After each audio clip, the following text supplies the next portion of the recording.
In terms of the kind of conceptions of people coming out of the military then, Angus, I mean, what would you say are the common kind of misconceptions of why people ultimately leave the military? From the civilian point of view, I think a lot of misconceptions is that veterans leave the army due to it being not the right place for them anymore. But I think from the veterans' point of view, a lot of the time, in my experience, is that veterans get out to be closer to family, especially if they've got children, wives, girlfriends, stuff like that. The majority of the reason is obviously the distance of them being away from that family. And I think they just get to a point where they've had enough of the travelling and just being away and missing so much of the family time that they feel that they need to kind of spend a bit more time at home. So I think that was one of the main reasons I felt when I was serving that I seen a lot of military personnel get out. Definitely. Would it be fair to say that those were the types of factors that typically prompted you to leave at the time you did? No, unfortunately, I was medically discharged from the army. I had plans of hopefully doing the full 22 years. I had a good direction of what I wanted to do in the military, and I had goals that were set, and I really enjoyed the environment, and I was progressing up quite quickly and doing well. But unfortunately, I got an injury, which then resulted in me having to get medically discharged. So that was the reason that I had to get out, and then I had to quickly kind of have an analysis of what I want to do and kind of redirect and focus myself on what I was going to do in civilian street. And how was that transition for you from military to civilian life? The transition, to be honest, it doesn't really hit. You get given 1 year from the point of them letting you know that you're going to be discharged from the army. You get your year, which is your resettlement phase, and in this phase is the time that the army give you to do your courses, look for work and build your CV and start networking and stuff like that, which is good. And during this time, you don't really realise actually how much of an impact and how much it's going to affect you until you're actually out. So I would say it was after about a month of getting out that it really did impact me in terms of leaving the army, because I'd been in there since I was 16.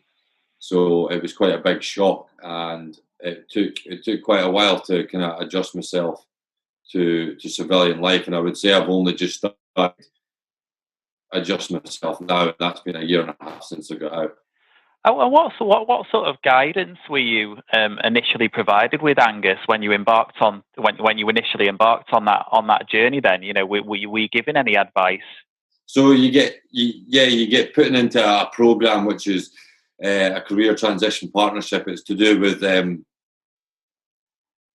seeking employment, pretty much, and how to use your enhanced learning credits that you get given, which is money that you can put towards courses to obviously give yourself some more qualifications when you're going out into civilian street.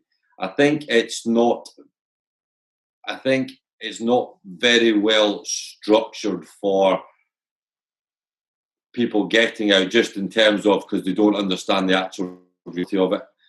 Personally, I think that they need the reality of becoming a civilian to be a lot stronger, so they take it a lot more seriously, because I've seen from myself and a lot of other people that I know, they've not really taken this year seriously to utilise it as best they can, and then when they're out, they have a lot of regrets as to what they wish they'd spent the money on, courses that they'd done, and the help that they wish they'd got beforehand. Yeah, it comes up at you quite quickly then, right? Yeah, definitely. Yeah. And what would you say are the typical what are the main kind of transferable skills between a career in the military and ultimately the career that you've embarked upon?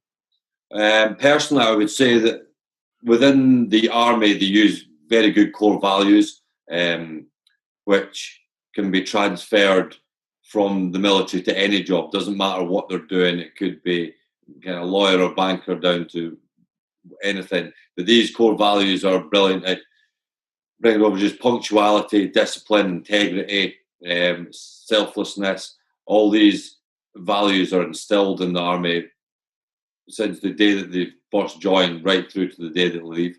And these values, I think, are excellent for them to then take to their new workplace. And as if they install them as well as they get installed in the army, then I think that's a good foundation for them to work off of. Yeah, and in terms of, I don't know how much kind of interview experience you had when you initially sort of embarked on recruitment processes, etc. Yourself, for example, I know you've obviously taken, people take different routes in terms of going into paid employment or going down the entrepreneurial route, for example, of setting up their own business.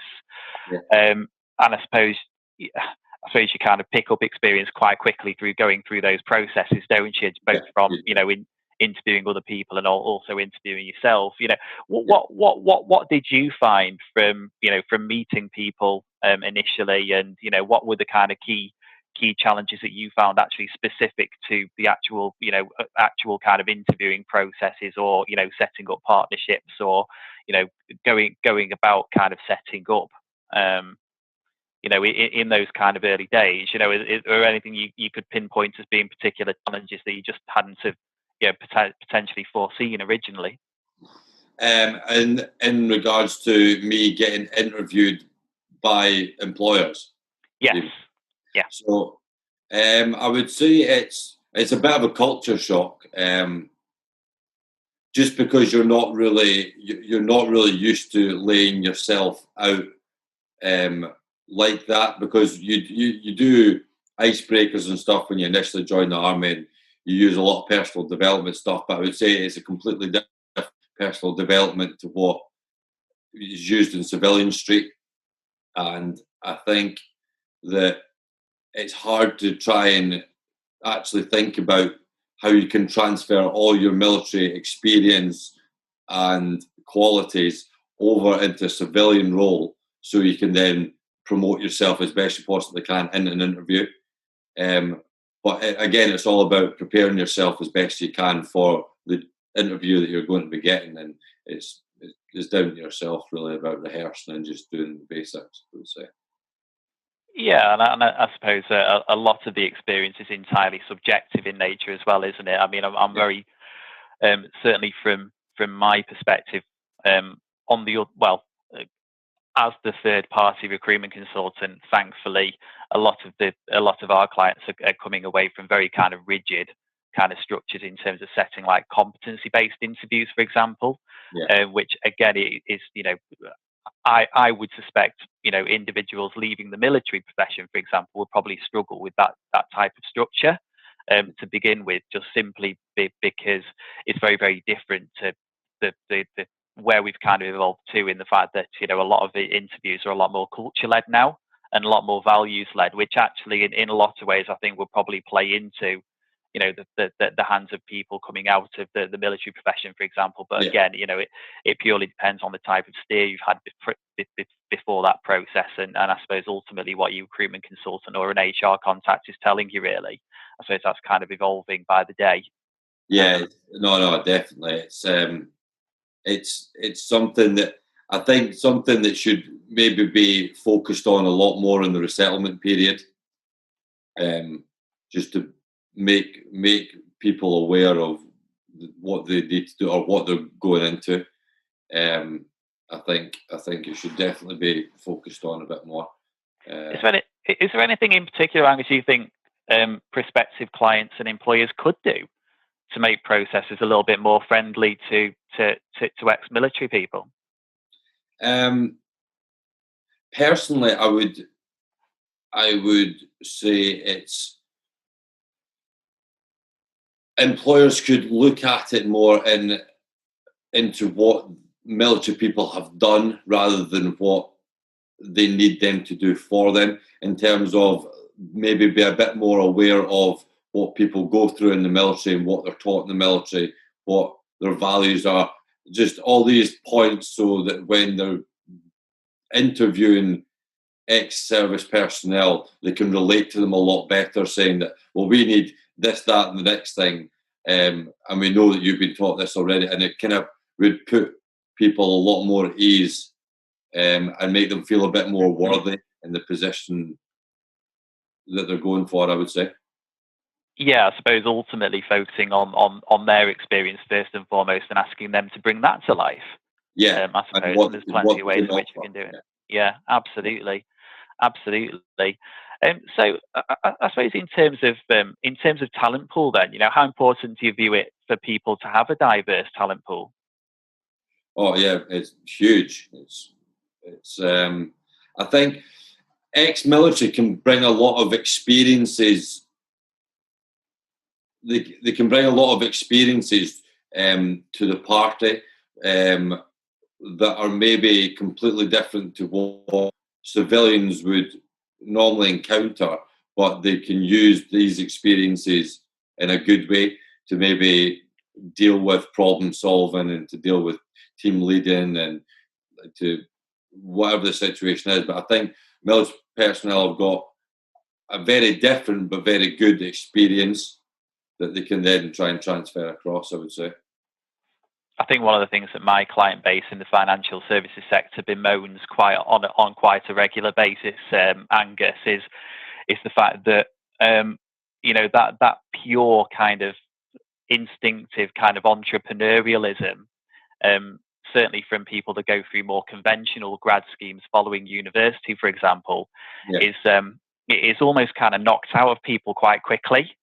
I think those clients of mine that have been, more readily kind of receptive to accepting people from, slightly more from more left field areas than they might necessarily have previously considered, such as the military profession, have actually been, quite taken aback about, how the angles that they can provide there. Simply, a lot of the time, just down to sheer pragmatism and common sense as much as pure entrepreneurialism. It's just amazing how a lot of firms get stuck in a rut of taking a particular talent pool and take from the same pool every single time. So all of a sudden, all the kind of natural, kind of instinctive, kind of commercial spirit that people coming out of the military could have, it is ultimately quite a surprise to them.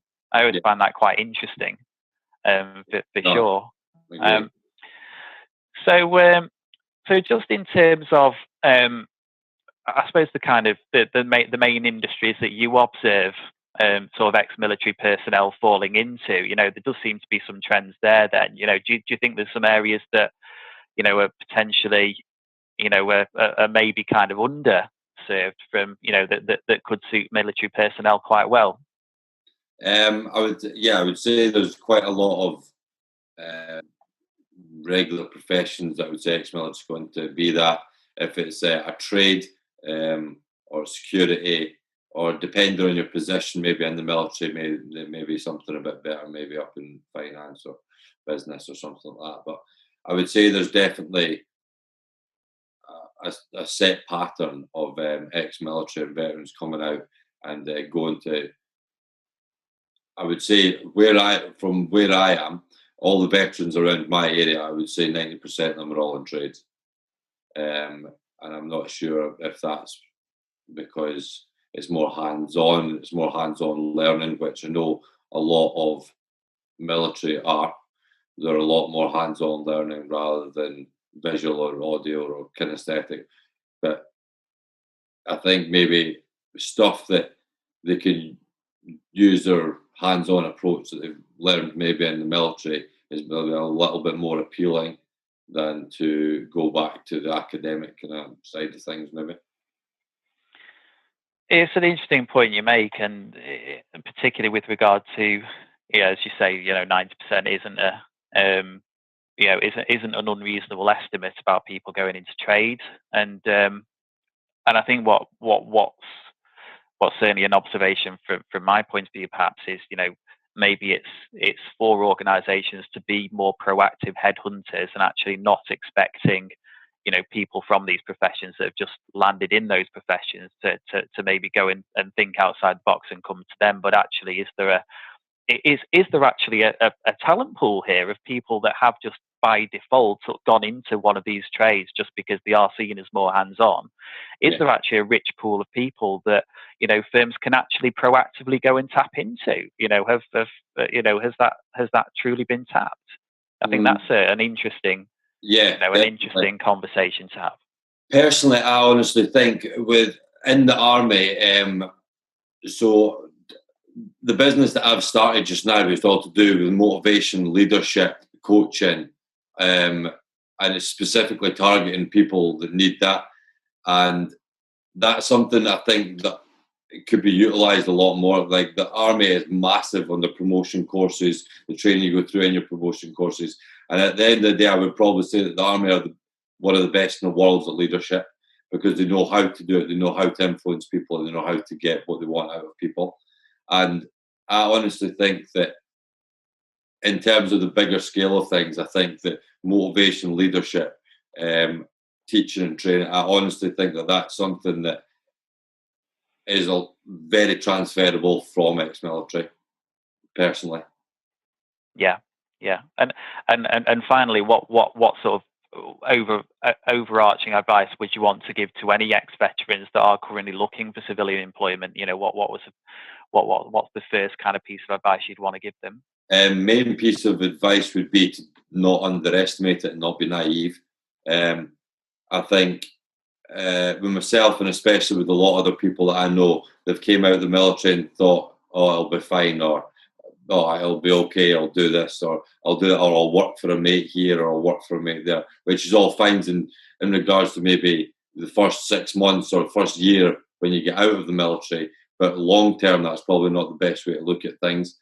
And I would say that they really need to come to terms with the fact that they're leaving the military early on in the resettlement period, and then find out what they want to do, have a look, see what their skills are, see what they would be able to transfer over into civilian life, find out what route they want to go down, and then get the courses in that they want to do, that they need to have to get that job. And then I would say focus properly onto getting a secure job for the time that they get out. Because if they come out and they don't have the secure job, then that's when they end up getting into a rut and things start getting hard. Yeah, and I suppose, you know, procrastination is a very natural human trait, not just for the military, but anybody else for that matter, right? You know, it's a case of jumping on things early and understanding who can help you. I know that Ex-Military Careers was initially set up for the very reason of helping people not just simply dart from odd jobs to the next, but actually help people at an earlier stage in the conception of their kind of civvy street journey into actually going on to a meaningful path. Yeah. Because, you know, ultimately we know that's what people struggle with. But that's been absolutely brilliant. I really appreciate your time, Angus. Is there anything else that you know, any other comments you'd like to make in terms of, you know, what else is worth bearing in mind for, you know, for ex-military personnel? I think we've pretty much covered everything in regards to the process of coming out and stuff like that. And just, as I said before, just that people need to preempt it. I think that maybe there's a lot of different things personally that I think could be changed in that year's resettlement period. And I think there needs to be a lot more focused onto not just the employment side of things, but I think obviously the psychological side of things. I think that is maybe more important, because they're coming from a very institutionalized world to then just be left to go out on their own and just kind of fend for themselves. And I think that maybe getting a little bit more independence and a little bit more responsibility and making them aware of that earlier on before they come out. But apart from that, no. It's been really useful. Thank you, Angus.